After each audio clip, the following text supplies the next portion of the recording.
Hello friends, आज है day 5 और जैसे कि हम अपना टारगेट को करते जा रहे हैं और 241 डेज़ रिमेनिंग रह चुके हैं। अभी हमें मोटिवेशन रहना है डेली का। मोटिवेशन ऐसा है कि just complete your daily targets, ठीक है। और अभी कुछ स्टडी मेथड्स हैं जो मैं भी फॉलो करता हूँ और आप भी उसको फॉलो कर सकते हैं। जैसे कि हम सोचते हैं कि डे को कैसे प्रोडक्टिव बनाया जाए। डे प्रोडक्टिव बनाने के लिए कुछ मेथड्स होते हैं, वो हमें समझने चाहिए। जैसे कि पहला जो टेक्निक है वो है प्रोमोडोरो टेक्निक, ठीक है। ये एक टेक्निक्स जो है उसको कैसे कर सकते हैं, लेट्स मेक लाइक स्लॉट्स। जैसे कि आप पढ़ सकते हैं example 25 minutes intense study without any electronic items, ठीक है। इलेक्ट्रॉनिक गैजेट्स को आपके साथ रखना नहीं है, क्योंकि उससे होता क्या है कि प्रोक्रास्टिनेशन होता है। So we need to shut down every electronic items and we need to study with our books जितना हो सके। सो 25 मिनट्स इंटेंस स्टडी और 25 मिनट्स होने के बाद 5 मिनट्स का ब्रेक लेना है। और 5 मिनट्स का ब्रेक का मतलब ये नहीं है कि आप वापस से कुछ अपने गैजेट्स को चेक करेंगे और प्रोक्रास्टिनेशन करेंगे। उससे होगा कि आपका जो भी कॉन्सेंट्रेशन होगा वो ब्रेक हो जाएगा। तो पहला जो टेक्निक है that is a Pomodoro technique. ये आपको फॉलो करना है 25 मिनट्स और 5 मिनट्स ब्रेक के साथ। सेकंड आता है जैसे कि 3R method, that is a read. आपको पढ़ना है, उसको रिसाइट कीजिए और तीसरी बार उसको रिव्यू कीजिए, ठीक है। कुछ भी आप पढ़ रहे हैं उसको टॉपिक को पहले पढ़िए, उसको रिसाइट कीजिए, फिर तीसरा रिव्यू करना है। तीसरा सबसे बेस्ट मेथड है जिसको सब फॉलो करते ही होंगे, जिसका नाम है माइंड मैपिंग, ठीक है।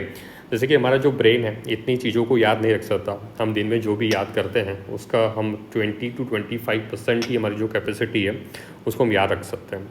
बट अगर हम उसको पढ़ने के साथ कुछ माइंड मैपिंग या जैसे कि विजुअल डायग्राम आप बना लेते हैं तो आपकी जो रिटेंशन पावर है वो बढ़ जाती है उसके साथ, ठीक है। सो आपके शेड्यूल के साथ ये माइंड मैपिंग भी कीजिए। माइंड मैपिंग जैसे कि आप सर्कल कर सकते हैं, सर्कल कर सकते हैं, स्पाइक बना सकते हैं ऐसा करके, ठीक है। आप वो बुलेट पॉइंट्स बना सकते हैं कुछ ऐसे करके, या तो ये आप ये ऐसा फॉलो कर सकते हैं कुछ 1.34। तो आपके जैसे माइंड मैपिंग होगी, जितना आप माइंड मैपिंग करेंगे उससे आपका रिटेंशन पावर बढ़ता है, ठीक है।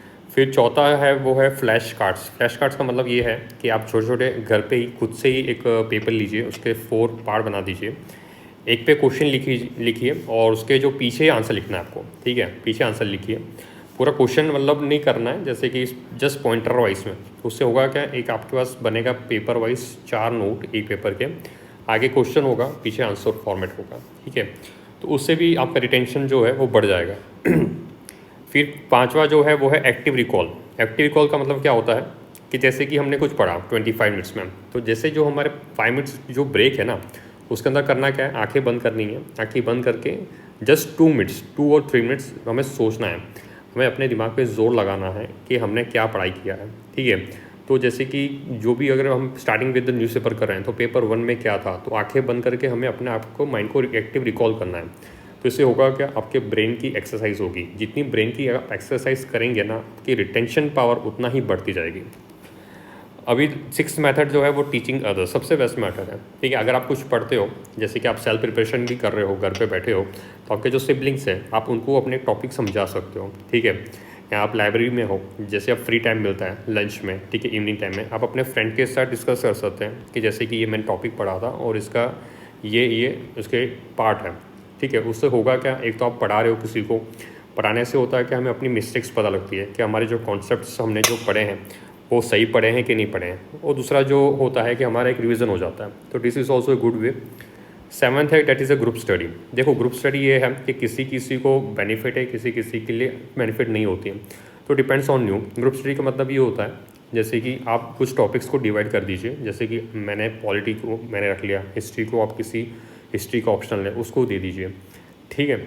सो ऐसे आप अपने अपने सब्जेक्ट्स को डिवाइड कर सकते हैं ग्रुप के अंदर, जैसे 2 या 3, ज़्यादा मत बनाना ग्रुप्स, ठीक है। 2 या 3 ही होने चाहिए, वो भी सीरियस एस्पिरेंट्स जो आपके स्टडी को प्रोडक्टिव बनाने में हेल्प करें। 8वां मेथड जो है वो है निमोनिक्स। निमोनिक्स बहुत अच्छी मेथड है। जैसे उसमें होता क्या है, आप कुछ भी हार्ड चीज़ पढ़ रहे हैं, ठीक है, बट आप उस चीज़ों को रिलेट करके एक स्टोरी बना लेते हैं, ठीक है। जैसे कि आर्टिकल्स हो गए, आर्टिकल्स हम भूल जाते हैं, फंडामेंटल राइट्स हो गए, तो उससे हम क्या करेंगे, एक स्टोरी बना देंगे, फंडामेंटल ड्यूटीज़ हैं और FDS DPSP है, ठीक है। तो इसके हमें एक निमोनिक्स बना देना है। निमोनिक्स से होगा क्या, हम चीज़ों को भूलेंगे नहीं और ज़्यादा टाइम के लिए उसको रिटेंशन अपने माइंड में रख पाएंगे। 9th थिंग है प्रायोरिटाइजेशन, ठीक है। तो प्रायोरिटाइजेशन ऐसा करना है जैसे कि अभी हम जो भी एक्सपीरियंस होंगे अभी, जो 24 के लिए होंगे, 25 के लिए होंगे, ठीक है। तो पहले आपका प्रायोरिटाइजेशन होना चाहिए ऑप्शनल सब्जेक्ट, ठीक है। ऐसा नहीं करना है कि बस हम न्यूज़पेपर पढ़ रहे हैं 4-4, 5-5 घंटे, बट हमारा जो GS है और ऑप्शनल है वो इतना अच्छे से हो नहीं रहा है। सो आपका जो भी ये है ऑप्शनल है उसको आप अपने 70 to 80% कंप्लीट कर लीजिए, ठीक है, अक्टूबर नवंबर तक। और जो 24 में दे रहे हैं उनका तो कंप्लीट हो ही जाना चाहिए नवंबर तक, ठीक है। तो ऐसे आपको सब्जेक्ट्स वाइज अपने सब्जेक्ट्स को प्रायोरिटाइज देना ही पड़ेगा। और लास्ट जो आता है वो आता है सेल्फ टेस्टिंग। सेल्फ टेस्टिंग का मतलब ये नहीं होता है कि सेल्फ पे डाउट करना है कि यार मैंने आज इतना पढ़ा था, इतना नहीं पढ़ा, मेरे इतने जो भी टारगेट्स रखे थे इतने कंप्लीट हुए। कभी भी सेल्फ डाउट नहीं करना है। सेल्फ टेस्टिंग का मतलब ये होता है कि जो हमने पढ़ा है वो अच्छे से पढ़ा है कि नहीं, एक्टिवली पढ़ा है कि पैसिवली पढ़ा है, ठीक है। अगर आप एक्टिवली पढ़ रहे हैं, अगर आप अपना 100% टारगेट को भी अगर 60% अचीव कर लेते हैं और उसमें से भी आप 60% में एक्टिव रिकॉल कर सकते हैं अपने पढ़ाई को, तो that is a good thing, that you are going on a very safe track. Okay, so आप अपने राइट ट्रैक में जा रहे हैं, ठीक है। थोड़ा पढ़िए, एक्टिवली पढ़िए और अपने टारगेट्स को अचीव कीजिए। जितने जल्दी आप अपने टारगेट्स को अचीव करेंगे ना डे बाय डे, उससे आपके मोटिवेशन भी बढ़ेगा, आपको अपनी जो भी टारगेट्स हैं दिन के वो कंप्लीट होंगे, और जैसे जैसे टारगेट्स कंप्लीट होंगे ना आपका रिटेंशन पावर भी बढ़ता जाएगा। और keep study like proper way, ठीक है। ऐसा हैफाजात नहीं करना है, प्रॉपर वे अपना जो शेड्यूल है उसको फॉलो कीजिए। ये जो मैंने टेक्निक्स बताए हैं, Pomodoro technique, 3R method, mind mapping, flash cards, active recall, teaching others, group study, mnemonics, prioritisation, self testing, इसको अपने शेड्यूल में लाइए, ठीक है। That is a very good techniques. मैंने भी इसको अपनाया है, बहुत मुझे फ़ायदा मिला है एंड यू ऑल्सो ट्राई, ठीक है। एंड प्लीज़ कमेंट्स, ठीक है, जो भी इसको फॉलो करने वाले हैं, कमेंट से होगा क्या कि अगर आप किसी को कमेंट करते हैं कि भाई मैं ये टेक्निक को फॉलो करने वाला हूँ, तो आपका माइंड को रिकॉल करेगा भाई मुझे ये फॉलो करनी है टेक्निक्स, ठीक है।